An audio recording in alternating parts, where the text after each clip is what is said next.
How did a county just outside Atlanta become and stay one of the most segregated places in the American South well into the 80s? Author Patrick Phillips looks at the chilling history of Forsyth County, Georgia, in his new book, Blood at the Root. If a black truck driver drove through Forsyth and, stopped for gas, there was still the possibility that he would be attacked or intimidated. So I could still feel that this was in the air, even as a kid in the 70s. Why do people love playing games? And is that a good thing? Is it terrible? Should they be reading books instead? This week, we review 3 books about gaming and why it draws us in. Our reviewer, Ethan Gilsdorf, will tell us more. Plus, we'll talk about the season's best new cookbooks with Melissa Clark. A theme that emerged was the idea of the modern cook. Who is the modern cook and what is she or he cooking? And we'll talk about what we and other people are reading. This is Inside the New York Times Book Review. I'm Pamela Paul.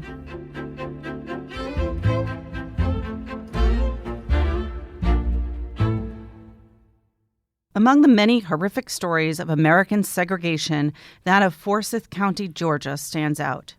Patrick Phillips has written a new book about its troubled history. The book is called Blood at the Root, A Racial Cleansing in America, and I'm so pleased to have him here now. Hi, Patrick. Thanks for being here. Thanks so much. It's a delight. So you now live in Brooklyn, but you grew up very far away from here. Tell us about the place you grew up. Sure. I was raised in Forsyth County, Georgia, which is about 30 miles north of Atlanta in the North Georgia foothills. And when I was there when my parents moved there in the 1970s, it was a very rural place, about 30,000 people. It's now a very booming suburb of Atlanta, really part of the big metropolitan area of the city. What was it like when you were growing up there? When I was growing up there, the main industry was chicken houses. There were still a lot of cow pastures, a farming area, a real isolated place. And, not long after we got there, I noticed something unusual about it, which was that there were no black people anywhere in the county. And even as a 7-year-old, I knew I could see the difference between Atlanta and where I had lived before. I asked some of my schoolmates about this. And, while we were riding on the back of the bus, they told me this legend, a myth about how a long, long time ago, there had been a murder. A white girl had been found beaten and bloody in the woods really close to the house where I lived. And they said that was when the white people banded together and drove out all the black people in Forsyth. Wow, you just get goosebumps hearing that. Yeah, and it's a story that still, even as a kid, it carried a lot of weight because I could see all around me the evidence that this was still the case. And if a black truck driver drove through Forsyth and, stopped for gas, there was still the possibility that he would be attacked or intimidated. So I could still feel that this was in the air, even as a kid in the 70s. And, you say that your classmates said it was a myth or a legend, but it was not a myth, not a legend. Yeah, for a long time, it felt like this murky, kids in a place like that, everyone I knew used the N-word to refer to people of color. It was a place where there were lots of racist jokes told. So it was easy to lump that story in with all of the other kind of crazy stuff that was in the air.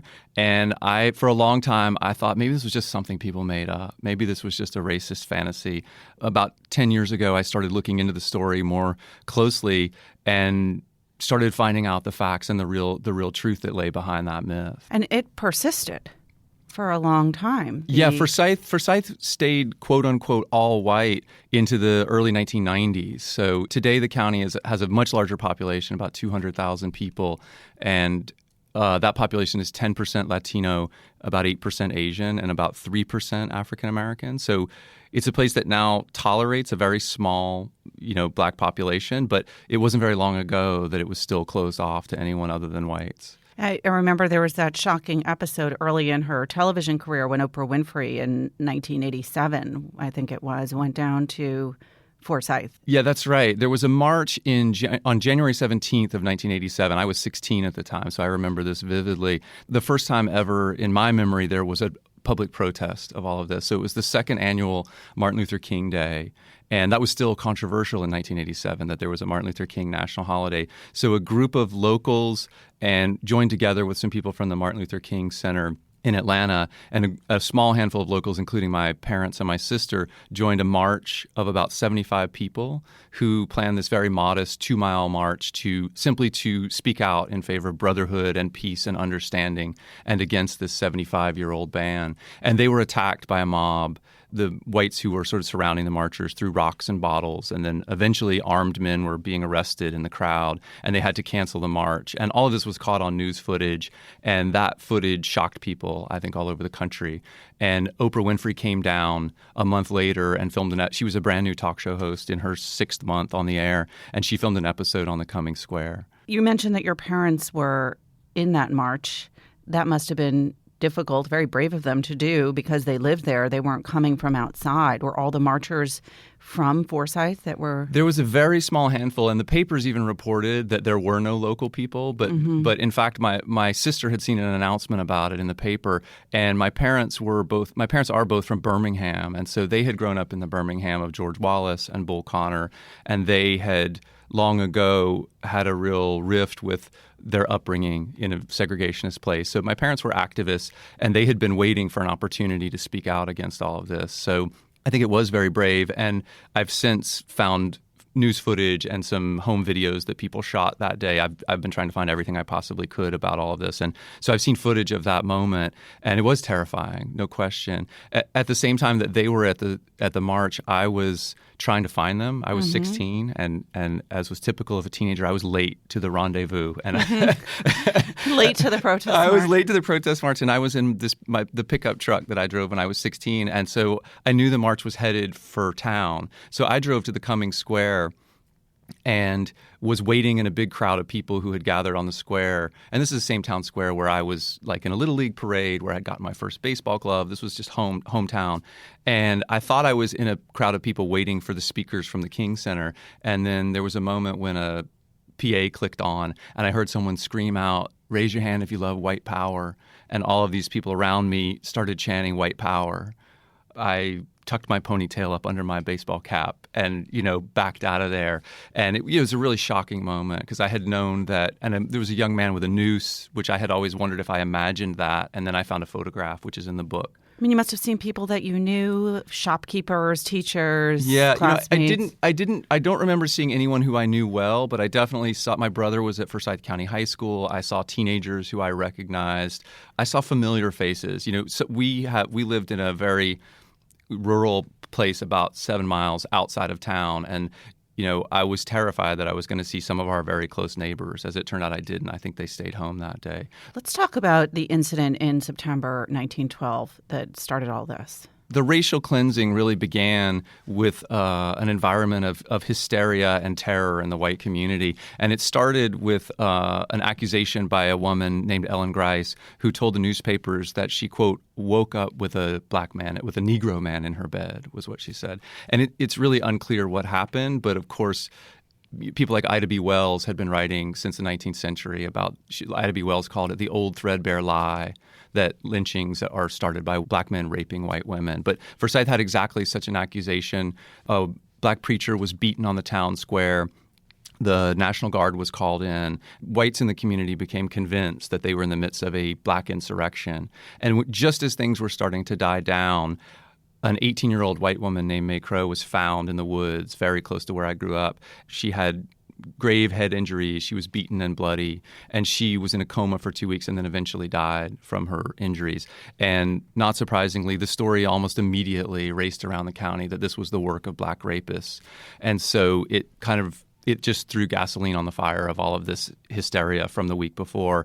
And the day of her funeral, the first bands of night riders set out, and they set fire to black churches. They set fire to sharecroppers' cabins. They fired into houses, and they posted notices telling people that they had, one day to get out.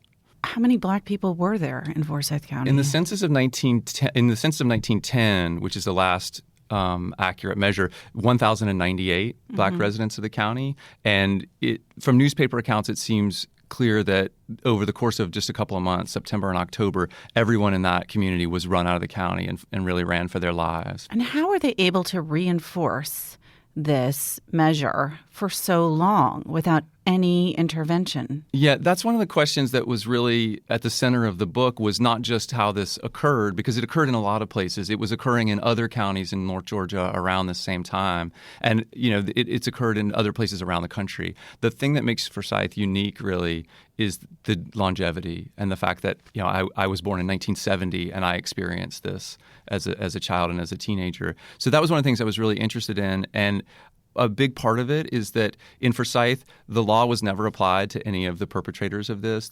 I found no evidence of any arrests, no evidence of any prosecutions. The local newspapers did not publish the names. The perpetrators were always, of the lynching and of the night riding, were always referred to as persons unknown. So there was a real code of silence, I think, in the white community. And then the other thing that seems unique is once they succeeded and once this really hardened, there was no one in the black community there to remember, what had happened in 1912. The victorious white community really controlled the narrative. It was something that became a tradition passed down. And I was witness to that, in that some of my classmates in school were from these families. And when I was doing the research, I recognized a lot of the family names. And so this was something that really was passed down generation to generation. But your parents were coming from Birmingham, and you said were sort of already activists. Did they know what they were getting into when they moved to Forsyth? I'm not sure they knew the extent of it. This is a question that I amassed a lot, and I think to contextualize their decision to move there, you have to remember that in the 70s, a race-baiting white supremacist Lester Maddox was elected mayor of Atlanta, had run for governor. Atlanta had had a guy named Herman Talmadge as governor in the 40s who was just an overt bigot. So coming from Birmingham, most people are aware of what they would have witnessed and been around in the 1950s in Birmingham. So I think they knew that Forsyth had a lot of racists, and it had this reputation for being a haven for the Ku Klux Klan.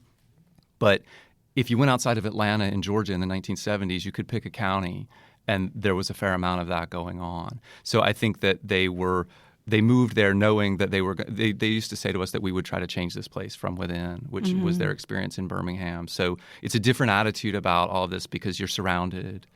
Who was the first black person to move to Forsyth, and did you talk to that person for this? That's a good question. I did not. One thing to say is all along there was the occasional exception. Everyone was run out in 1912. In the 1920 census, you find a very small cluster of 17 African Americans living at the very bottom edge of the county, just barely across the county line. In the census record, that had dwindled to an even smaller number in 1930, and then everyone is gone by then. There's a sociologist named Doug Bachtel whose work I read, and he said that the purge and the ban really died, he said, quote, a natural death, in that at a certain point, the swelling suburban sprawl of Atlanta crept north. And the county is a very large place, and I think that southern edge that borders on Atlanta, at some point there were African Americans, I think, in the 1990 census, very small group who a few hundred who seemed to have moved across that county line, and maybe not even know. A lot of those people were transplants from other parts of the country. And during the civil rights movement, did that just not touch Forsyth at all? Were there no efforts made by the national, Congressman John Lewis said in 1987, he said there are these pockets that the civil rights movement passed by, and Forsyth County is one of those places. And I get the sense that it was hiding in plain sight. That Forsyth was 30 miles north of Martin Luther King's birthplace, 30 miles north of Ebenezer Baptist Church, real epicenter of the civil rights movement. But largely because the purge was so successful, there were no segregated bathrooms in Forsyth. There were no white and colored drinking fountains. No evidence. Yeah, and so if the perpetrators of this kind of intimidation and violence succeed, there's really no resistance left in the county. This is your first nonfiction book. That's right. You are a poet. You write about the origin of this book as coming from a little bit of a push from the poet laureate Natasha Trethewey. Can you tell us that story? Yeah, Natasha is a real force, and she has always written a lot about race. She grew up in Mississippi with her father was white, her mother was black, and she's written about the fact that when her parents married, they had to leave the state of Mississippi in order to have their wedding because it was illegal for them to marry. And so Natasha's always written about all of this really head on, and we're old friends. And she also happened to go to the University of Georgia. as an undergrad, which is it's in Athens, so not very far from Forsyth. And that meant that in the circle of writers and people who I know now, she was the really rare exception who knew when she heard that name Forsyth, it resonated with her and she knew what that meant. Mm-hmm. So nearly 10 years ago, we were having a conversation and she just, really out of the blue surprised me and said, I know about where you come from. I know that story. What do you feel when someone says that? Well, I felt a little bit called out just because where she went next was to say, why have you never written about that? And I did write one poem that was a recollection of one of my grandfathers saying this really racist thing. And it was about that moment of awakening that some of this venomous bigotry was in my own family. And Natasha had noticed that poem. And so she brought that up and said, you did it this one time, but why are you avoiding this? Why have you never written about that? And I know she said this to other writers. I've talked to other white writers who have told a similar story. She just said, do you think that you're not part of this? Do you think that race is not a subject? Do you think this is only a subject for Black writers? And she really challenged me to tell the story. And so it was really just that one conversation. But in the wake of that, I never stopped thinking about that moment, and I had it in the back of my head. And then that's when I really started looking into it. And I had always thought the story was unknowable, but that moment really led me to discover that, this is something that with enough work and enough time in the archives could possibly be understood. What's the reaction in your home county? It's been very mixed. I've gotten a lot of emails from white people in the county who are relieved and happy to read the story. Mm-hmm. Perhaps it was a mistake, but I've looked at the comments section on, never look at the comments. the Atlanta Journal-Constitution, the hometown, the really big paper in Georgia, published an excerpt from the book, and I looked at the comments section there, and I was curious because there were comments from people in the county and from way back, and so some of what I grew up hearing was still there. People saying, "Why are you dredging this up? Don't you understand that if you leave this alone, we'll get over it?" And you're essentially, the argument is that I'm creating the problem and creating the racial tension by talking about any of this. And that's something that I found in the records all the way back to 1912. There's this refrain in the newspaper accounts, so many articles end, "All quiet at coming, no further trouble expected." So whites were hoping that this would, quote unquote, die down for 100 years, and I still find that. Can you tell us the origin of the title, which I should mention is not to be confused with Blood in the Water, another excellent book that was published recently. But tell us about where that title, Blood at the Root, comes from. The title is from the song Strange Fruit, which was written by Abel Meeropol under the pen name Lewis Allen, and it was an anti-lynching song and became a real activist anthem against lynching, and it was recorded by Billie Holiday most famously. Southern trees bear a strange fruit, blood on the leaves and blood at the root. There is so much more to this story, so I urge people to look at the book. Even the photos alone are just haunting, where you think, I've got the century wrong. That's not 1987, that's 1887, and it's not. Patrick, thank you for being here. Thank you so much. It was a pleasure. The book again is called Blood at the Root, A Racial Cleansing in America by Patrick Phillips.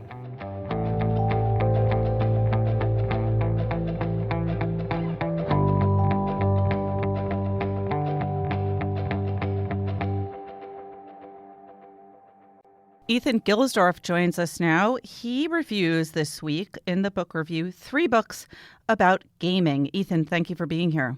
My pleasure. So the 3 books, I'm going to run through the titles quickly, and then we can talk about them individually and as a group, are The Tetris Effect, The Game That Hypnotized the World by Dan Ackerman, Death by Video Game, Danger, Pleasure, and Obsession on the Virtual Frontline by Simon Parkin, and Play Anything, The Pleasure of Limits, The Uses of Boredom, and The Secret of Games by Ian Bogost. And you yourself have written a book called Fantasy Freaks and Gaming Geeks, an epic quest for reality among role players, online gamers, and other dwellers of imaginary realms. That's a lot of books about gaming. What's going on? It is. What's going on? Well, it's It's absolutely something that I think everybody is thinking about, everybody is worrying about, in particular, I would say parents and educators. When we say gaming, I think it's safe to say that we mean video gaming, although, the first of these, the Ian Bogos book really talks about gaming more as a principle of what it is to be playing a game, or what is fun and what is a game and what isn't. But certainly these other two books, The Tetris Effect and Death by Video Game, are really trying to plumb the history and appeal of gaming, which is this huge, multi-billion-dollar industry. Every one of us is insidiously being sucked into this world in one way or another, even people who would not have considered themselves to be gamers. So people are thinking about it. People are wondering and worrying and trying to plumb the reasons why people would spend all this time doing something that's on the surface somewhat pointless. I'm going to quote from your review.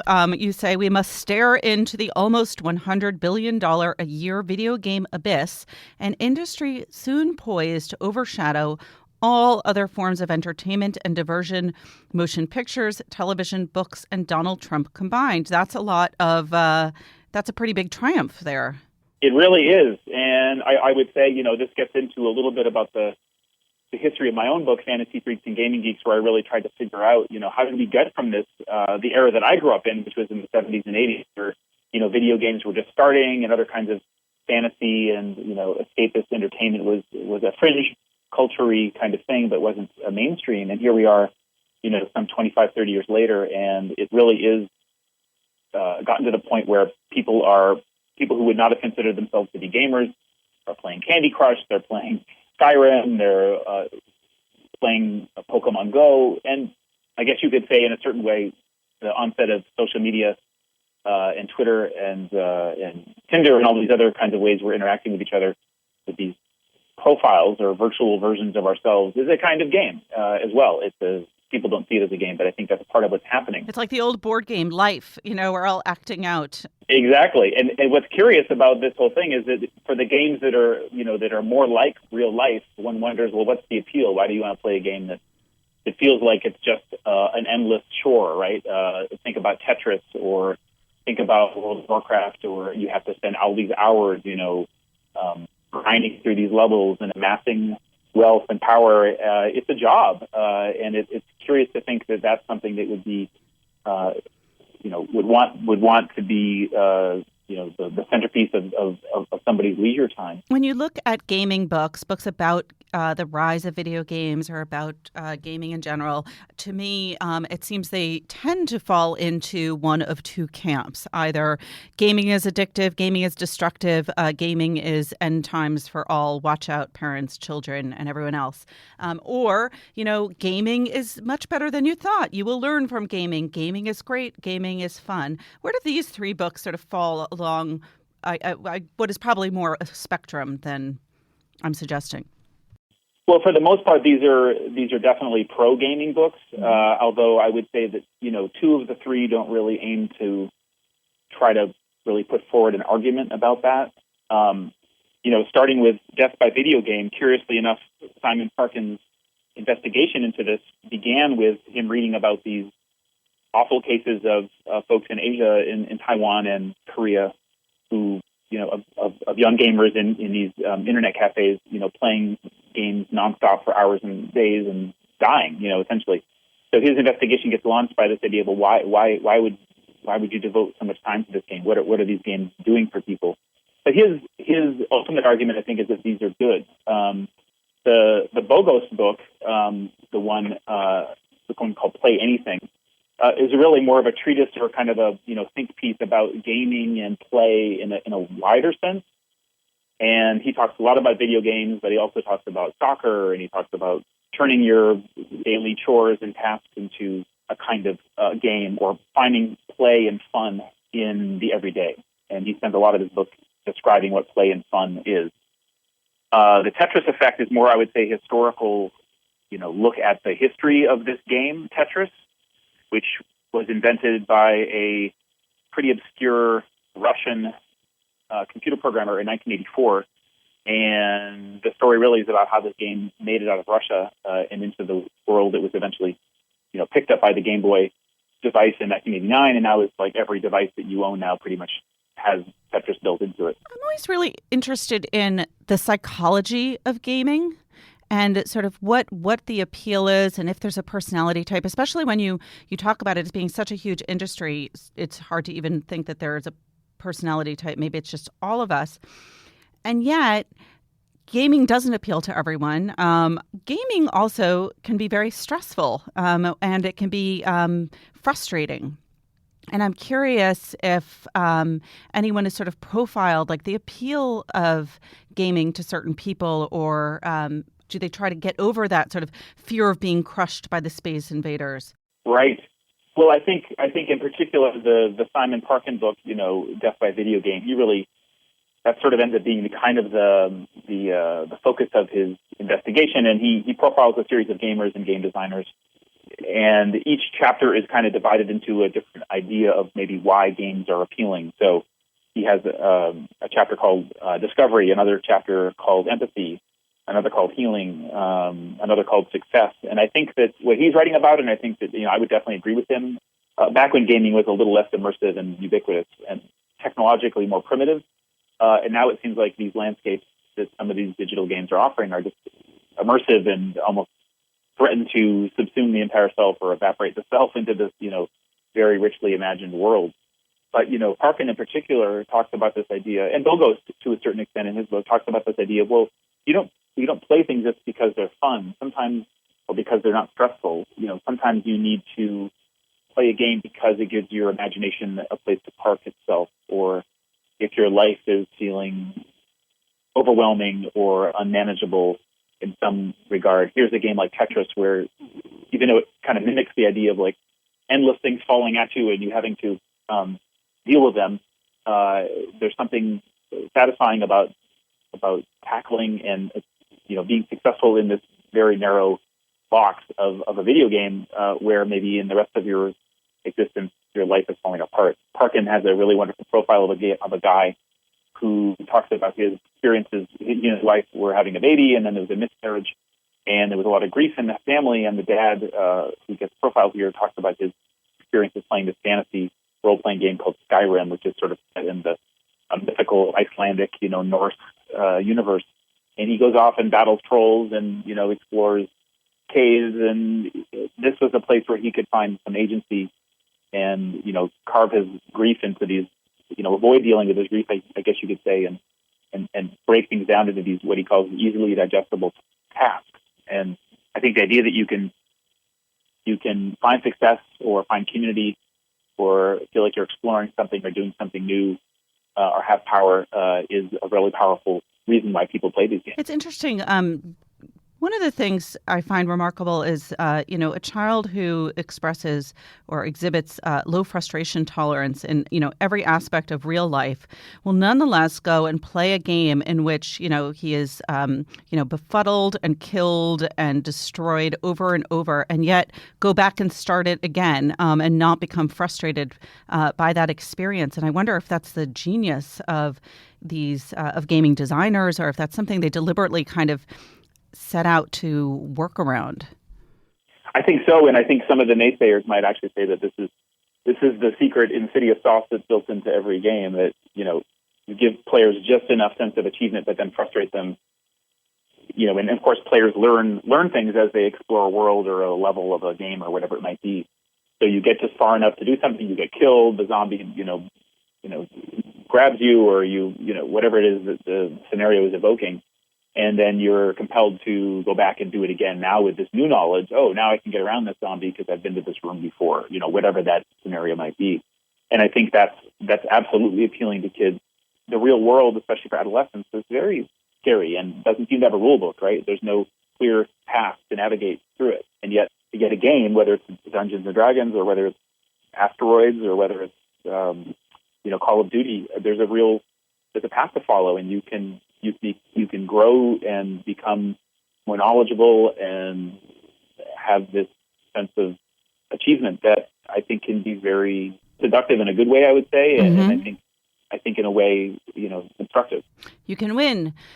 You can win. Exactly. Looking at these three books, again, the titles are The Tetris Effect, The Game That Hypnotized the World by Dan Ackerman, Death by Video Game, Danger, Pleasure, and Obsession on the Virtual Frontline by Simon Parkin, and Play Anything, The Pleasure of Limits, The Uses of Boredom, and The Secret of Games by Even Bogost. Is there one of these books that you would say, you know what, you think you know a lot about gaming, but this is a really interesting perspective? The one that spoke to me the most was Death by Video Game, and I think it's really written for a beginner who may not know much about the gaming, the appeal of gaming, as well as every chapter is a new profile of a new game and sort of a new aspect of it. It's very much written for a beginner. Of the three, probably Death by Video Game would be the one I would recommend people pick up and read. It's something that provides a really great introduction. Ethan, thank you so much. My pleasure. Thanks for having me. Ethan Gilsdorf reviews 3 new books this week in the book review about the world of gaming.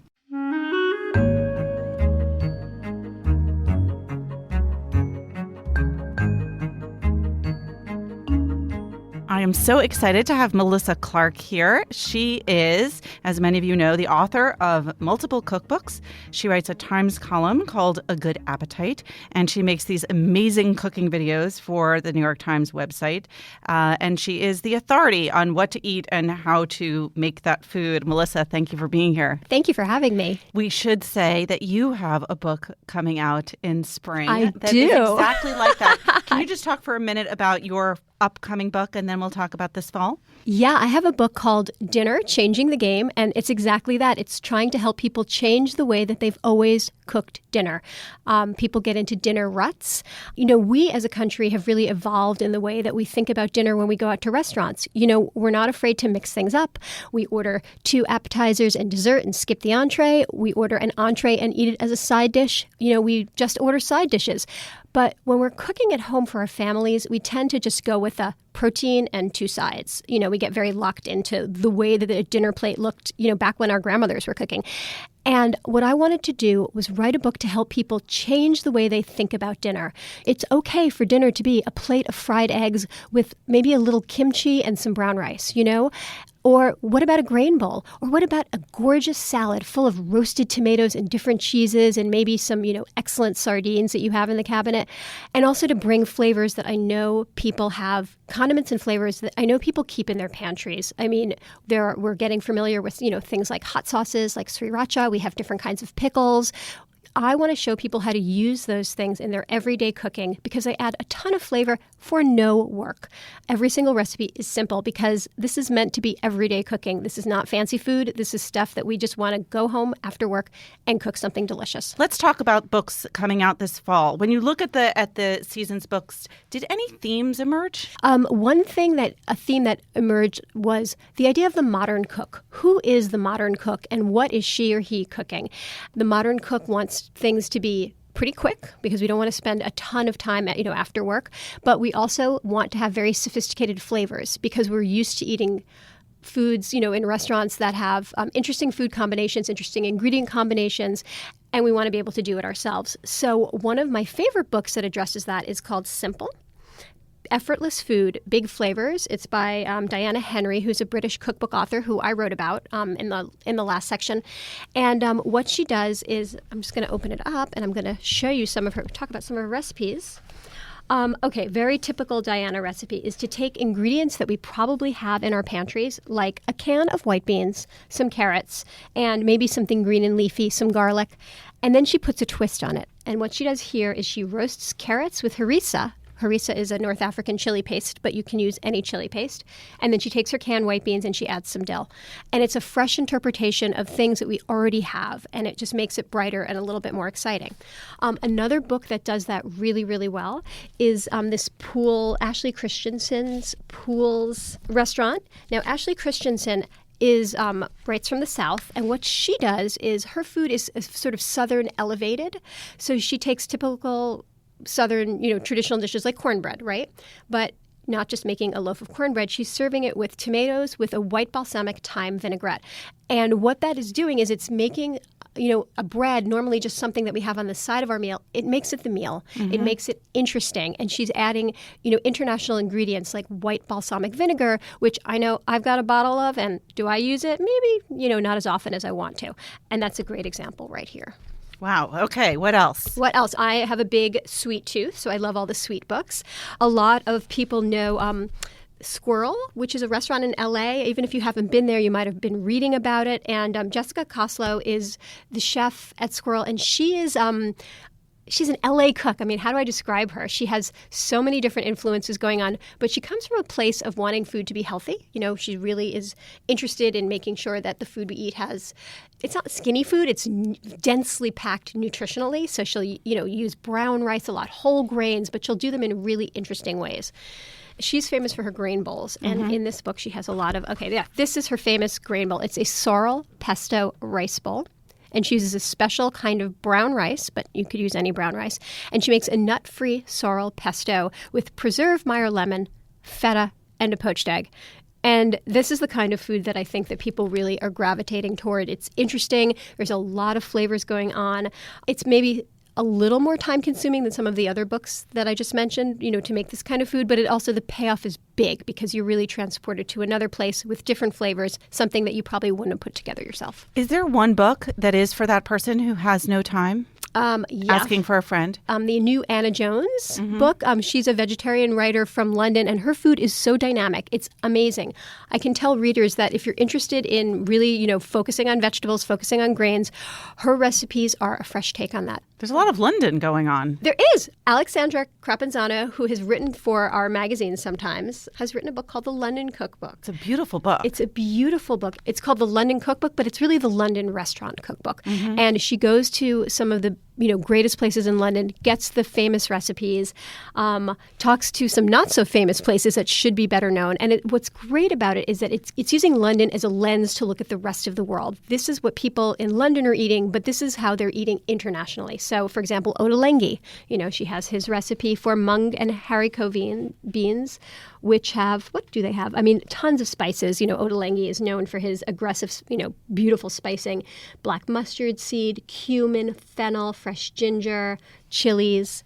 She also talks, I know that St. John's is in here. St. John's is a restaurant that we all love. It's one of the first nose-to-tail restaurants. So he's got a sensibility of using the whole animal and also using very traditional English flavors, but using them in new ways. Let's talk about one man I love, who is Marcus Samuelsson. Going back from London to New York, he has another cookbook. I feel like he's been writing many, many cookbooks. He has, and his cookbooks are really good, but this one I think is his best. So his restaurant, The Red Rooster, has been open about five or 6 years, I think, in Harlem. And Marcus Samuelsson, if you don't know him, he is a Scandinavian chef. He was adopted from Africa into Scandinavia when he was a baby, and then he moved to New York after becoming a chef. He gave Aquavit its first, the old presence. Aquavit. Yeah, the old Aquavit. Although the new Aquavit is also great. Okay. But then he moved to Harlem, and he decided to open a restaurant where he lived. And that was something that I know he writes about in this book, is that his mother always said to him, Marcus, you don't have to just cook for fancy people. Cook for your neighbors. Open a restaurant in your neighborhood. And that's exactly what he did with Red Rooster. The cookbook is so wonderful because it's not just about the cooking of the restaurant. It's about the cooking of the whole neighborhood. Harlem has such an amazing history, culinary and otherwise. You have different waves of immigration, different waves of migration into the neighborhood. You have the Southern blacks coming up, and finding a home in Harlem. When they got there, there was a big Jewish population there. There was a big Italian population there. Then you have waves of new African immigration. You have a big Senegalese community. You also have a North African community. You've got a Caribbean community.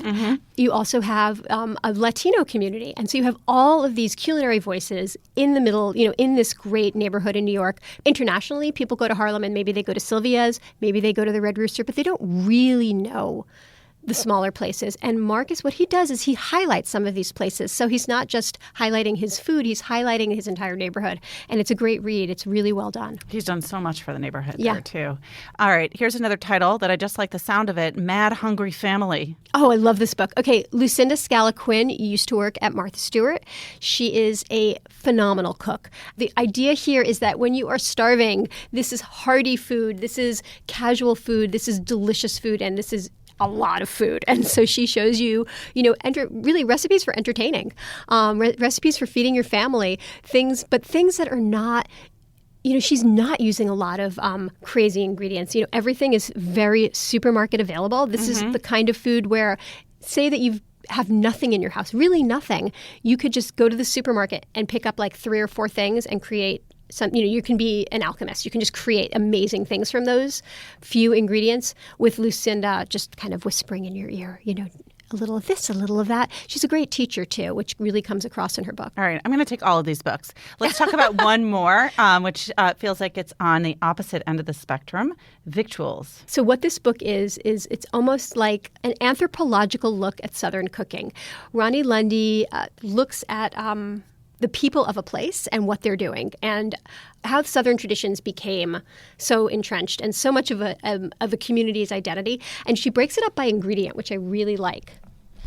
So, for example, she has an entire chapter on grits, on corn. It's everything having to do with corn. It's different voices of people who harvest corn, chefs talking about how they use ancient varieties or older varieties of corn, plus great recipes. And her stories in here are just so compelling. When you read them, you realize that, we think we know what Southern food is, but we don't. And there's so many different ways to look at the story of Southern food. And she looks at it in a historical way, but she also looks at it in a very modern way, in a very contemporary way. Like, what are people doing now, and how are they reviving older traditions? All right, I'm going to make you do one very hard thing. If someone here is listening and they're like, you know what, I never buy cookbooks, but maybe I will get a cookbook this season. Which one should I get? Oh, God. Yes. I'm going to have to tell you to go buy Diana Henry's Simple, because I feel like it's got something for everyone. The recipes are easy. The recipes are different from anything you've seen. And the recipes, I know that they all work. All right, then. Melissa Clark, thank you so much. Thanks for having me. We'll have you back when your book, Dinner Changing the Game, comes out in March. Yay! All right.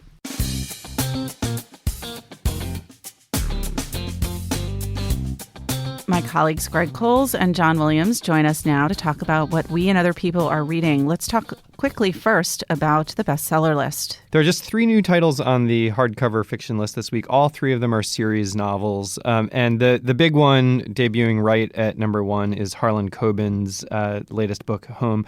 Harlan Coben, of course, writes a lot of standalone kind of domestic thrillers, but he also has a series, the Myron Bolitar series. And this is the 11th book in that series, new at number 1. Anything big and new on nonfiction? Yeah, there's a couple of new titles in nonfiction. The biggest there is at number 5. The popular historian Candace Millard is back with a book called Hero of the Empire, new at number 5, that looks at Winston Churchill as a young man fighting in the Boer Wars. What's so amazing about her is she takes these figures like Teddy Roosevelt and Winston Churchill, and you think you know everything about them, and then she finds this like one interesting adventure episode from their past and kind of blows it out into this narrative nonfiction work. Yeah, that's what she does again here. All righty. It's kind of the making of Winston Churchill. All right. I see John Williams has come in here again with 2 books. So, John, tell us about what you're reading. I got through one and maybe 80% of the other. I still have to finish the second one. The first thing I read which I read in a day last Sunday, walking around my neighborhood. The weather was so perfect. I just kind of sat in the park most of the day and read, was J.M. Coetzée's Disgrace, which I'd been meaning to read for a long time. Oh my God, that's on my list. Yeah, on my list. It's actually the first thing of his that I've read, and it's really good. I have quibbles, but I obviously read it in a day, so I found it very compulsively readable. It's about a professor in South Africa who has an affair with a student and is disgraced by that, and also asked to leave because of that. And so he goes to live with his daughter, sort of in the countryside of South Africa, Who raises dogs. Yes, who raises dogs and lives with her partner, and something very violent and tragic happens while he's there with her, and that sort of sets the story. There's a lot of, I think, if you lived there or knew the history a little better than I do, although you don't have to know much to know that there's a lot of allegorical things happening in this about the ways that different people can live together and forgive each other for terrible crimes, the way that South Africans have had to over time. And then I see you have the amazing Zoe Heller. I do, and this was one of those cases where the Coetzee book starts with the affair with the professor, and so that put me in mind of this book, Zoe Heller's novel, What Was She Thinking? Parentheses, Notes on a Scandal. And it's about a teacher in Britain who has an affair with a 15-year-old boy, and the story is told from her friend's perspective, a fellow teacher. And her friend tells the story of this woman's, the trouble she gets into, her relationship with the boy, but also the narrator is pretty unreliable, and I still have about 50 pages left, and I know that something's coming. She kind of plants these seeds throughout that you know that this person's not telling you 100% of the story. And both she and her friend, the teacher who had the affair, are pretty fascinating characters. You know, I just bought this book last month in London because I liked the London cover, and I've only read the first 2 pages. But I don't say that to indicate that it was easy to put down, because I definitely intend to pick it back up again. No, it's really good. And it has a lot of, I mean, in addition to feeling like there's some reveal coming, which obviously keeps you turning the pages, there's just a lot of kind of light and funny takes on things like modern parenting and teaching. And it's both very deep and light at the same time, which is nice. You didn't see the movie? I haven't. And Disgrace was also made into a movie that I was told to avoid. Disgrace was made into a movie? Yeah, I had no idea. I think it starred John Malkovich. Greg, what have you been reading this week? I'm also reading a British writer. I'm reading the novel Old Filth by Jane Gardam, which it's wonderful. It's very much an end of empire novel, but not kind of clumsy or belabored in that effort. It's about a British lawyer turned judge who grew up in Malaya under the Raj, and he eventually makes his career in Hong Kong while it's still a colony. So Filth, the Old Filth in the title, Filth stands for failed in London, try Hong Kong. He's this wonderfully kind of circumspect and courtly character with buried passions in a way that's familiar from British literature. It's, think Stevens from Remains of the Day, the Kazuo Shigeru book. Gardam manages a tone that's kind of affectionate and arch and slightly acidic. Is it narrated by the judge in the first person? It is not. So it's a third person, but close third person to him, with occasional flashes into other people. The book opens and I think eventually closes with other people talking about the judge and his history and how much of a mystery he is. You find out going back, his childhood in the Raj was formative, and he's eventually sent to live with a foster family in Wales, and all these things are things that he's repressed all these years. So again, there's this element of Stevens to him where he's got these kind of repressed traumas and passions.